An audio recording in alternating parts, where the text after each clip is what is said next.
ندیم قریشی صاحب، ایک سوال اکثر لوگوں کے ذہن میں یہ آتا ہے کہ آپ نے بھی اپنے باتوں میں ذکر کیا ہے فحاشی کا، کہ پاکستان میں فحاشی کی مثال کے طور پہ اجازت نہیں ہونی چاہیے. لیکن جب لوگ پاکستان کی ایک گروہ، بہت بڑا گروہ ہے پاکستان کے رہنے والے، جن کا یہ خیال ہے کہ پاکستان تمام کچھ کے باوجود ایک نظریاتی مملکت ہے، اور جب پاکستان کی بنیاد ڈالی جا رہی تھی تو اس کے جو زعماء تھے انہوں نے نعرہ یہ لگایا تھا کہ پاکستان کا مطلب کیا، لا الہ الا اللہ. جی. اور ان کا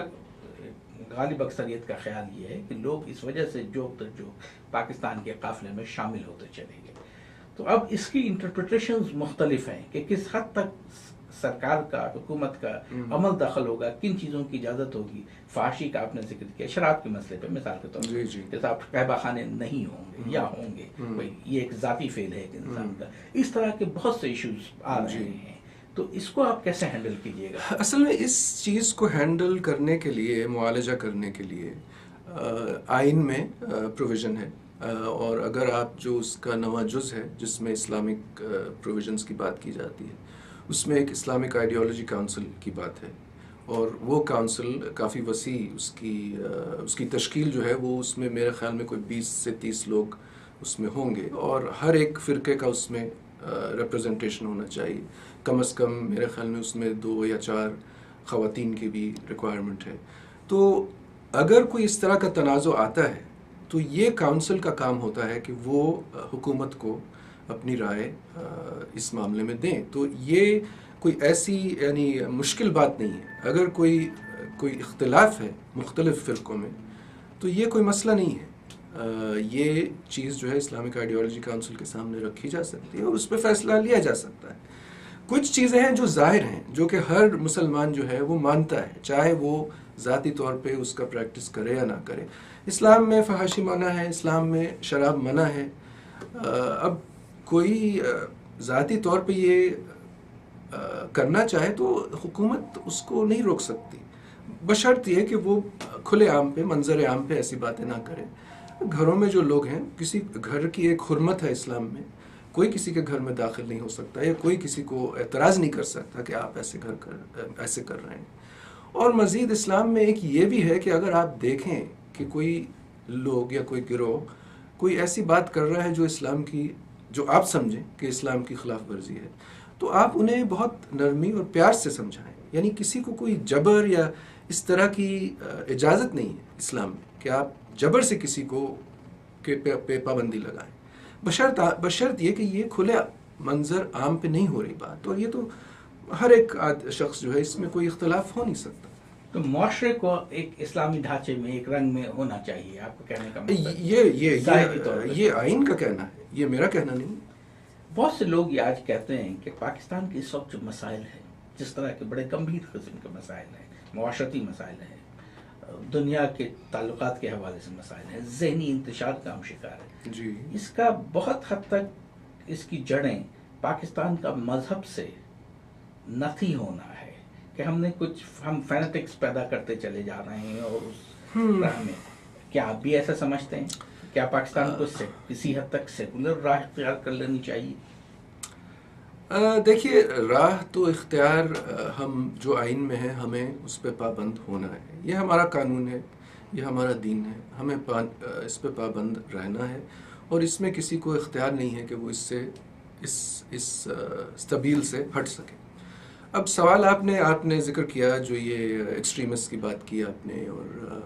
اب اس میں بدقسمتی ہماری پاکستان کی کچھ ایسی ہے کہ یہ ایک دین کا جو صحیح فہم ہے اس کا معاملہ ہے یہ. اور جو لوگ جن کو یہ ذمہ داری پاکستان میں سونپی گئی، جو علماء ہیں پاکستان کے، اب ان میں سے کچھ علماء تو بہت اچھے ہیں اور میرا خیال ہے ساروں کی نیت بہت اچھی ہے، لیکن ایک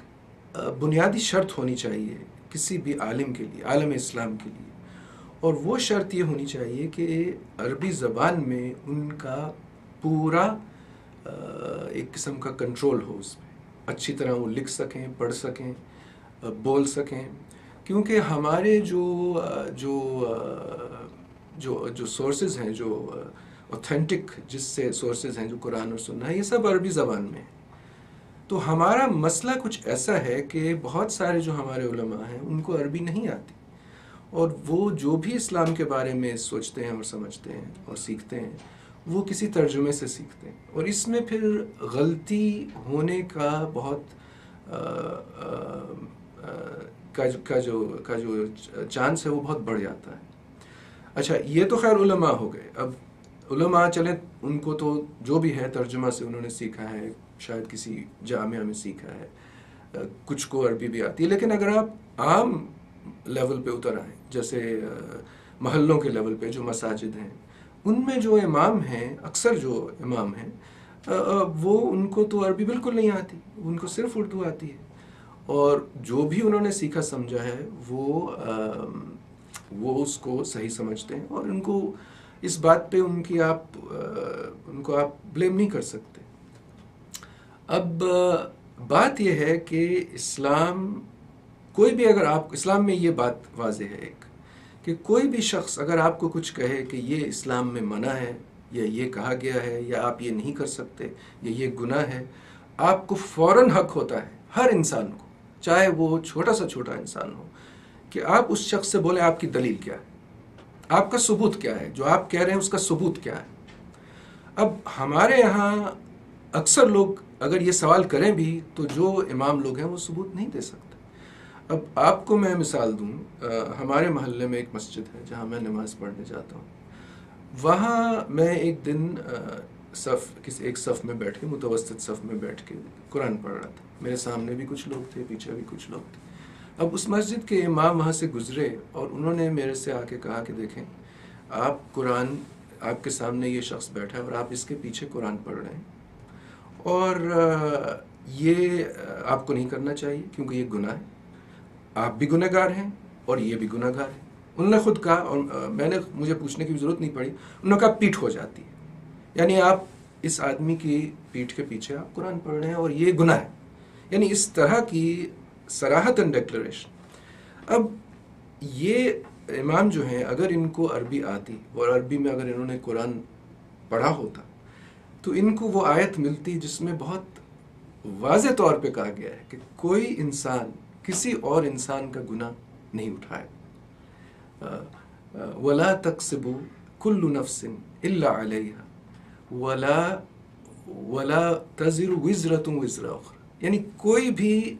یہ آیت ہے اور واضح ہے عربی میں، اور اس کا مطلب یہ ہے کہ جیسے میں نے کہا کوئی انسان کسی اور انسان کا گناہ نہیں برداشت کرے گا۔ تو یہ یعنی یہ ایک ایسی فنڈامنٹل غلطی ہے کہ میں تو حیران ہو گیا جب میں نے یہ بات سنی۔ تو اگر چلیں اس میں اگر اس طرح کی بات کسی نے کی ہے، چلیں اس میں اتنا نقصان نہیں ہوتا، آپ نے بجائے متوسط صف میں قرآن پڑھنے کا آپ سامنے چلے گئے، بالکل آگے چڑھ کے آپ نے پڑھ لیا، لیکن فرض کریں اگر مسجد بھری ہوئی ہے تو اس کا مطلب ہے کہ پیچھے جو لوگ ہیں وہ قرآن نہیں پڑھ سکتے، یعنی اس کا ایک لاجیکل بھی بات ہے نا۔ تو اب دین کو آپ نے ایک ڈیسیشن دیا، ایک قرار دیا ہے ایک امام صاحب نے، جو کہ بالکل غلط ہے۔ تو اس طرح کی مثالیں ان گنت ہیں۔ تو یہ ہمارا جو مسئلہ آتا ہے وہ بدقسمتی سے یہ ہے کہ جو لوگ اسلام کو پڑھا رہے ہیں ان کی اپنی تعلیم جو ہے وہ صحیح طرح مکمل نہیں ہے، اور میرے خیال میں اس کا اول حل تو یہ ہونا چاہیے کہ حکومت کو جو بھی آدمی اپنے آپ کو عالم کہے، اور چاہے وہ کسی بھی فرقے سے ہو، کیونکہ فرقوں کو اس بات کا اعتراض نہیں ہونا چاہیے، کیونکہ ہر فرقے کا جو بیس ہے وہ تو قرآن اور سنت ہی ہے، تو کسی کو اس پہ اختلاف ہونا نہیں چاہیے، شکایت نہیں ہونی چاہیے۔ ہر عالم کو عربی زبان کی ایک پابندی ہونی چاہیے کہ ایک امتحان پاس کرنا چاہیے، اور پھر ان کو اجازت دی جائے کہ وہ جو بھی فرقے میں جس سے ان کا تعلق ہے اس میں جا کے وہ بے شک اپنا دین پھیلائیں۔